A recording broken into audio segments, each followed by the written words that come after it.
was watching you and Dr. Gandhi in the hearing yesterday, hearing yourselves being quoted, having all these questions asked to various people, and I was wondering if you had been able to make comments at that time, what you would have said to Senator Specter or Senator Harkin.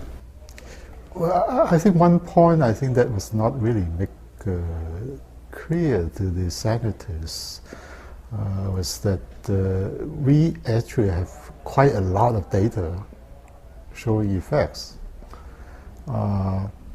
And a lot of time people ask, well, we don't have enough scientific information to make any decision. And well, on the other end, people will say, well, there are hundreds of papers published, and the majority of these papers show no effect at all. Okay, those are not true. First, we have quite a lot of information on radio frequency radiation and cell phone radiation. That's one thing.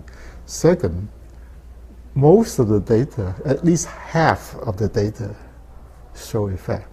So it's not true that the majority of the data show no effect.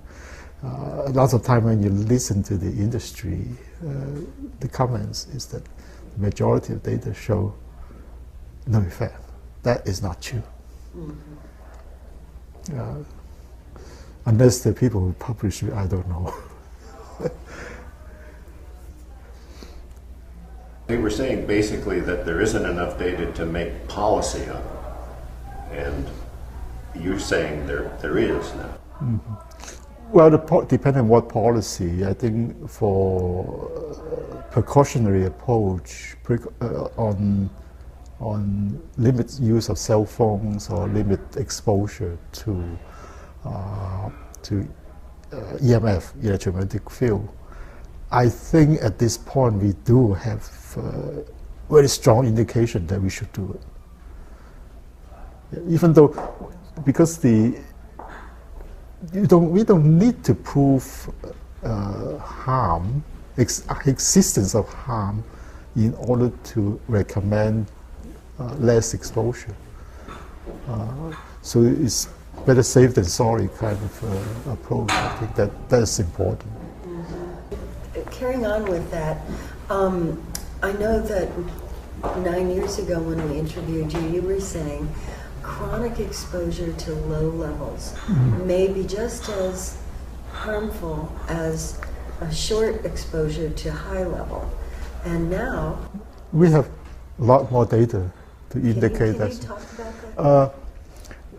Well, so that was 9 years ago when we talked about this, and at that time we found data that this is experimental data that you expose an animal or cells to high intensity radiation for a short time will produce the same effect as a long duration, low intensity exposure.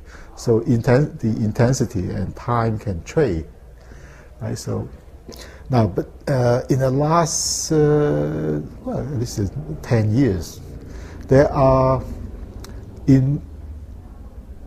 well, as far as I know, there are 53 publications showing that very low intensity radiation or fields can cause effect. At that time, we would say, well, it's impossible to see the effect at this low level. But now we do. And we have paper, well, there are 53 peer-reviewed papers indicating that the effect occurs at very low level. Particularly the study on, for example, on cancer, lymphoma, in people who live close to radio tower, AM tower and broadcast tower. And those people are exposed to very low level, but radiation for a long time. So it's like sometimes can be 24 hours a day. And there are several studies showing that they have, people do develop leukemia, a type of cancer. So long-term exposure at even very low intensity can lead to harm, health effects. And can you talk about the proliferation of sources that we now have? And what does that mean? There's a tremendous increase in devices and structures that emit radio wave, extremely low frequency fields. So EMF as a term, we have a tremendous increase in the ambient level in our environment because of all these new structures.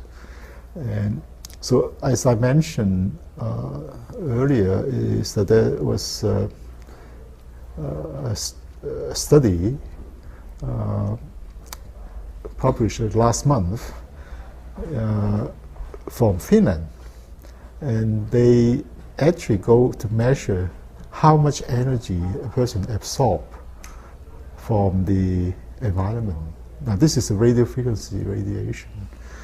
And from what sources this radiation came from.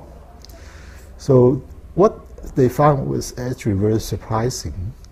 1/3 come from your cell phone. Only 1/3. Okay? So you use phone, you absorb the energy.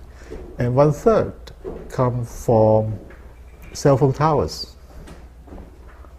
And the other third, the remaining 1/3, came from DEC phone. The wireless phone. The cordless phone. Cordless phone, the cordless phone they use at home. People tend to use a long time on the DEC phone. So surprisingly, 1/3 of your energy absorbed from radio frequency energy came from that source. Now, if you don't, for example, you don't use a phone, that means 50% will come from the cell phone towers and 50% from the DEC phone. So basically there's no way you can get away from the radiation. And in the same study, they also looked at, for example, the amount of radiation inside trains. And it turns out that the train in a confined compartment, a lot of people traveling using a mobile phone cell phone in the train compartment are actually exposing other people to very high intensity radio frequency radiation. Train is made of metal, so the energy will bounce back and forth. It's confined. It's not going out, so everything confined inside.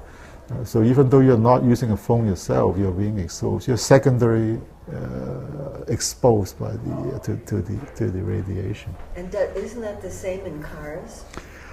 Well, car, not that many people use phone. Well, how many people can you sit inside car? 3 or 4 people, even everyone use it, is still not as much as inside a train. You can have 20, 30 people using the same. At the same time, they can be on a phone, they can be using a computer which is connected to a wireless connection. And now they're talking about airplanes. Well, airplane too, if it is allowed to do that, using a cell phone. And actually, I think there's a report in Japan that showed that this bullet train, the Japanese bullet train, inside the train, the exposure level exceeded the Japanese allowable limit. So it's that much. They don't know what to do with it because those businessmen traveling from one city to another city, they have to talk all the time to somebody. And so the whole thing so everybody's inside a sea of waves, electromagnetic waves. I keep thinking we should all wear full body coverings of absorption material. That carbon filament material. Yeah. Well, people who work on antenna, they're protective clothing. It's expensive. What Japanese has actually, they have this type of thing they make into underwear. Yeah, you can buy RF absorption underwear in Japan. They know about the testicular Yeah. Oh, well, another thing I think that came out in the last few years is that the people look at the sperms in cell phone. People use cell phones, and then they also expose sperms to radio frequency field from cell phone, and then they look at the DNA. There was damage to DNA, and the sperm. Usually, sperm swim, and they swim straight. But if you expose them to radio frequency, mobile phone waves, they swim in a circle. And then there's less sperm. There's a decrease in sperm counts in men who put the phone in the pocket. So even though your phone is on standby, you're not talking into the phone. You're not using the phone. If it's on standby mode, the phone emits radiation intermittently. So a sperm swims in circles is not going to find very many eggs, right? Yeah. Just to wind up, I'm just wondering what, in a nutshell, is your recommendation to the average layperson about the use of cell phones, wireless technology in general? Well, for cell phone, I think it's very easy because it's voluntary. You just limit the use of cell phones. And then, yeah, I think another recommendation is use a headset, this wire that connect your phone to your ear.